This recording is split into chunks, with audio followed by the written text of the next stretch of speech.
Everyone gets motivation wrong, except for the ancient Chinese people who lived in 300 BC. There's actually a three-letter word that they discovered that truly is the secret to motivation, and it cures every motivational problem that you could possibly have. And I'm going to tell you what it is through sharing with you a very fascinating story. This is Yang. Yang was born to a middle-class Japanese family in Tokyo. From the time Yang could speak, his parents made one thing crystal clear to him. If you don't become a doctor and take care of us, we will disown you. You will be dead to us, and we will never talk with you again, because we are sacrificing everything for you so you can have a future that we were not able to have. And they weren't exaggerating. They would work 18 hours a day, 7 days a week, with no vacations, cheap food, cheap apartments, just so they could save up money for Yang to go to medical school. They literally sacrificed all of their time, all of their energy, even their marriage, just so Yang could have a good financial future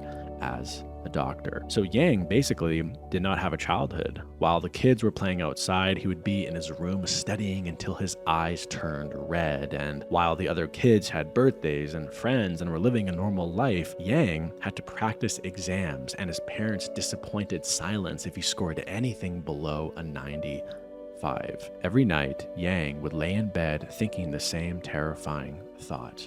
If I fail, I will be alone, and my parents won't even look at me. The pressure was suffocating, and some nights he would cry silently into his pillow, just so scared that if he didn't become exactly what his parents wanted, he would be alone. Because he, without exaggeration, had no one but his parents. He wasn't allowed to have anyone else. So for the next 10 years, that fear was his only fuel. He got good grades, he got the scholarship, he got into one of the best medical programs in Japan. But by the third year of university, when the real medicine classes began, something inside him started to break. He realized he felt nothing. No passion, no excitement, just emptiness towards medicine. And there was one day where he discovered the world of indie game development, and he found one game called The Hollow Knight. And it was a project where 3 people started a video game and they raised $50,000, and they turned that one unique game into $100 million. And when Yang started to read about how they made the game, even playing the game a little bit himself, for the first time in his entire life, he felt that spark of inspiration. But right when he felt that spark of inspiration, he knew that he could not follow it, because his parents he felt like they would kill him or something if he started playing a video game as opposed to studying medicine.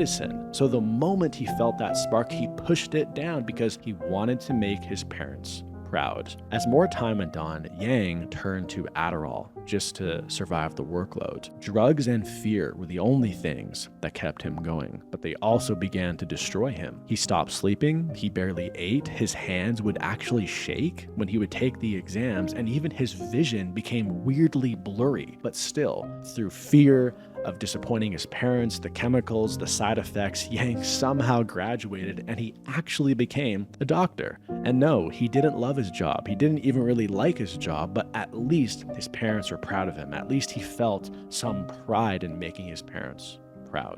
Then, on one ordinary night, he was getting into his car from another long shift, and his phone rang. "Are you Yang?" "Yeah." "I'm very sorry. Your parents were in a terrible car accident, and they did not survive." Yang froze. The voice continued. "They're at the morgue, if you want to see them or you want to say goodbye. I'm really sorry for your loss." Yang said nothing. He just sat in his car until sunrise, staring straight ahead, completely empty. The next day, he didn't go to work. He never went back to work. Now let me tell you another story about a guy named Yin. Yin was also born in Tokyo, but his childhood was the opposite of Yang's. His parents were violent, chaotic, and deeply neglectful. They never sacrificed anything for Yin. They barely noticed Yin, and when they fought, which was almost every single night, they would take their anger out on Yin. If a plate was broken, a spilled drink, a bad grade, any small thing was an excuse to hit him and to beat him. Yin became basically the vessel for his parents to take out their anger on. They would leave him alone for days, sometimes weeks, with very little food in the fridge, and no one was checking to see if he was even alive. Yin learned very early in life that his survival depended on reading every shift in their emotional state, because if he could sense when they were about to explode, he could hide or stay silent or simply leave the house and go hide in the darkness. He became hypersensitive to other people's emotions, not because he was a gift, but he had to develop this in order to survive his childhood. But as more time went on, it became so exhausting to feel things so deeply because he had no idea how to control this. At 17 years old, he ran away from home and never looked back. He got a low-paying job, rented a tiny room, and told himself, "Now I can finally follow my heart. No more pressure, no more rules. I can finally be independent." But without structure, Yin's sensitivity became a curse. He couldn't hold a job for more than a few months. If a coworker was in a bad mood or his boss would yell at him, Yin would absorb it and become anxious for days. He couldn't handle any kind of change in someone else's emotional state. If a boss offered him mild criticism, he would spiral into shame and guilt, and he would run away just like he did when he was a kid. He jumped from one passion to another: photography, dropshipping, crypto, spiritual retreats, and music production, always convinced this time it feels right. This time it's gonna work. I can feel it in my heart. He spent years chasing fleeting feelings, posting beautiful Instagram photos of his free lifestyle, doing ayahuasca ceremonies, and telling himself that the universe would provide because he's a good person. But nothing was ever built, no savings, no real skills that paid, and no stable relationships. Every time something required discipline, routine, or long-term commitment, he would feel the discomfort and abandon it. By the time Yin turned 38, he was broke, living in a cheap shared apartment, and moving back in with his aging parents, the same people who had beaten him, neglected him, and disrespected him because he had no other choice. Yin had no money, no career, no direction, and no peace. He had followed his feelings his entire life and ended up with nothing. So now let's talk about Yin and Yang. Yang is pure structure, logic, duty, external pressure, and discipline without soul to become that doctor.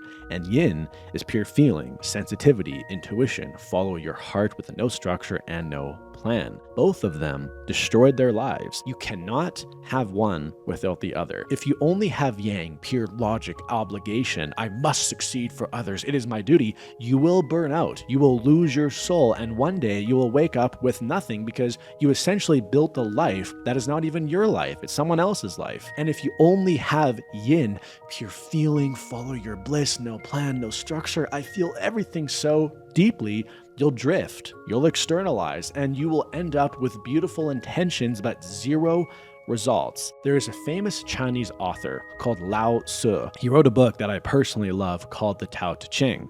He called the middle way living in the Tao, and that's the 3-letter word, which is the center of everything, the balance, the singularity. Because when you're living in the Tao, the balance of passion and structure, life is perfect, it's blissful, everything is perfection because you're living in balance. So start asking yourself, what do I truly want to do with my life? And then be ruthless with your structure and dedication to following your heart. If you like this video, then click the video on the screen right now. You will love it.